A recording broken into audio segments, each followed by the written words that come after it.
Assalamualaikum warahmatullahi wabarakatuh.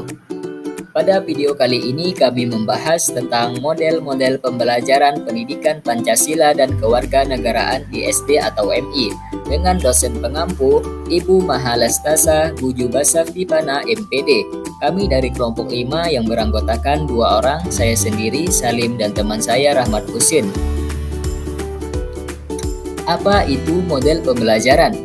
Model pembelajaran merupakan bentuk pembelajaran yang menggambarkan atau proses kegiatan belajar mengajar dari awal sampai akhir yang disajikan secara khas oleh guru. Selanjutnya, apa saja model-model pembelajaran? Model-model pembelajaran itu ada 16. Yang pertama, model pembelajaran demonstration. Yang kedua, model pembelajaran mind mapping. Yang ketiga, model pembelajaran probing, prompting. Yang keempat, model pembelajaran problem based learning. Yang kelima, model pembelajaran problem based learning. Yang keenam, model pembelajaran direct interaction. Yang ketujuh, model pembelajaran inquiry based learning.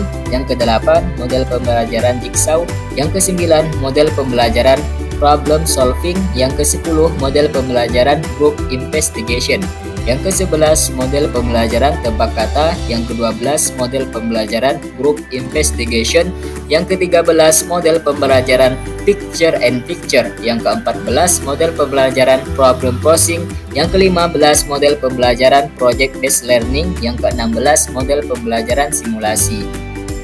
Selanjutnya, model-model pembelajaran yang cocok untuk anak SD. Yang pertama, model pembelajaran inquiry based learning. Yang kedua, model pembelajaran jigsaw.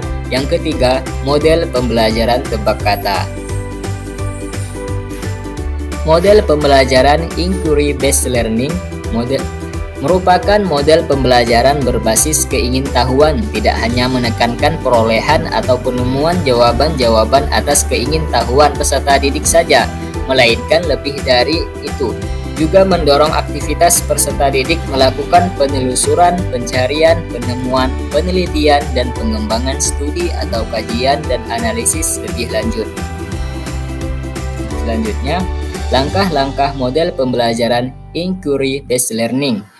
Yang pertama, stimulation, yaitu guru melalui pembelajaran dengan bertanya kepada siswa terkait permasalahan yang sering terjadi. Yang kedua, problem statement. Siswa diberikan kesempatan untuk mengidentifikasi suatu permasalahan dan mencari tahu cara untuk memecahkan masalah tersebut. Yang ketiga, data collection. Siswa mencari informasi yang relevan. Yang keempat, data processing. Data yang didapat diolah dengan benar dan ditafsirkan dengan logis. Yang kelima, verification. Hasil data yang sudah diolah dapat diperiksa kebenarannya. Yang keenam, generalization. Tahap akhir, siswa menyimpulkan hasil analisisnya dan dipresentasikan di depan kelas. Selanjutnya, kelebihan dan kekurangan model pembelajaran inquiry based learning. Kelebihan model ini yaitu menambah daya ingat, mendorong siswa untuk berpikir kritis dan aktif, membuat siswa bersikap objektif, jujur dan terbuka, meningkatkan respon belajar siswa, memberi kebebasan siswa untuk belajar secara mandiri, dapat mengembangkan sikap pengetahuan dan keterampilan siswa. Kemudian kekurangan dari model ini yaitu membutuhkan waktu dalam persiapan mental siswa, memerlukan waktu yang panjang dalam menerapkan model pembelajaran IBL. Baik, saya di sini akan menjelaskan tentang model pembelajaran jigsaw. Model pembelajaran jigsaw merupakan sebuah model belajar komparatif dan di dalamnya menuntut siswa dalam bekerja kelompok yang berbentuk kelompok kecil. Cara siswa belajar dalam kelompok kecil yang terdiri atas 4-6 orang yang siswanya bekerja sama. Langkah-langkah model pembelajaran jigsaw ini, yang pertama, membentuk kelompok yang terdiri dari 4-6 orang. Tiap orang dalam kelompok diberi subtopik yang berbeda. Yang ketiga, setiap kelompok membaca dan mendiskusikan subtopik masing-masing dan menetapkan anggota ahli yang akan bergabung dalam kelompok ahli.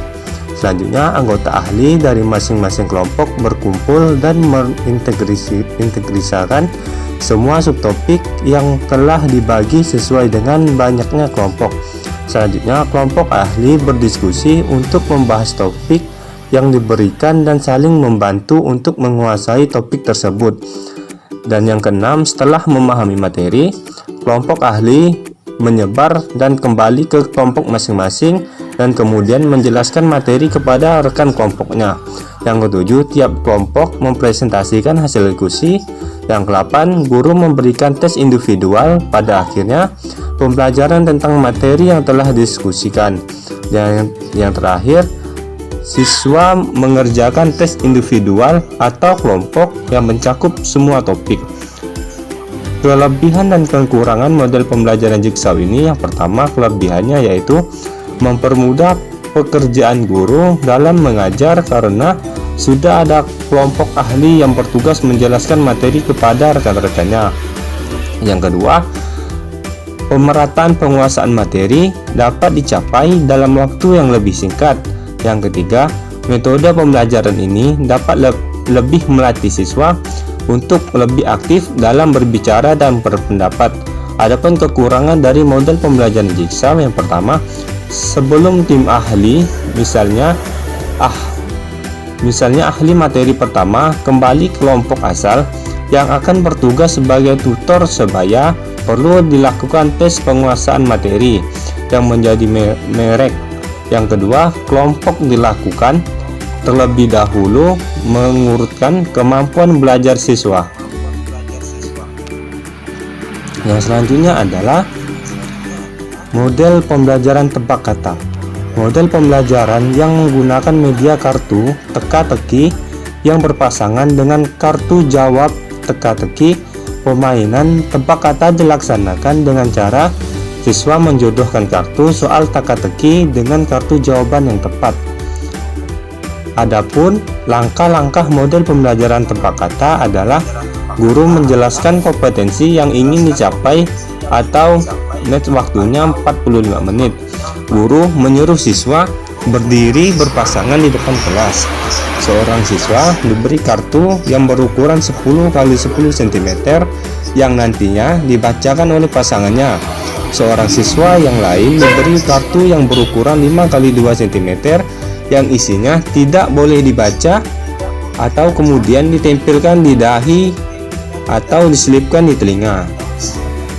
Yang keempat, sementara siswa membawa kartu 10 x 10 cm membacakan kata yang tertulis di dalam, sementara pasangan yang tebaknya apa yang dimaksud dalam kartu tersebut. Jawaban tepat bila sesuai isi kartu yang ditempelkan di dahi ataupun disisipkan tepi telinga. Yang kelima, apabila jawaban atau sesuai yang tertulis di kartu, maka pasangan itu boleh duduk bila belum tepat waktu dan telah ditetapkan boleh mengarahkan dengan kata-kata lain, misalnya jangan langsung memberikan jawaban. Adapun kekurangan dan kelebihan dari pembelajaran ini ialah kelebihan model ini, anak-anak akan mempunyai kekayaan bahasa sangat menarik sehingga setiap siswa ingin mencoba, jadi siswa tertarik untuk belajar. Yang keempat, memudahkan dalam ingatan siswa. Kekurangan model pembelajaran tebak kata ialah memerlukan waktu yang lama sehingga materi sulit tersampaikan. Yang kedua, bila siswa tidak menjawab dengan benar, maka tidak semua siswa dapat maju karena waktu terbatas. Baiklah, itu yang dapat kami sampaikan dari kelompok 5. Kurang dan lebihnya kami mohon maaf. Wabillahi taufiq wal hidayah. Wassalamualaikum warahmatullahi wabarakatuh.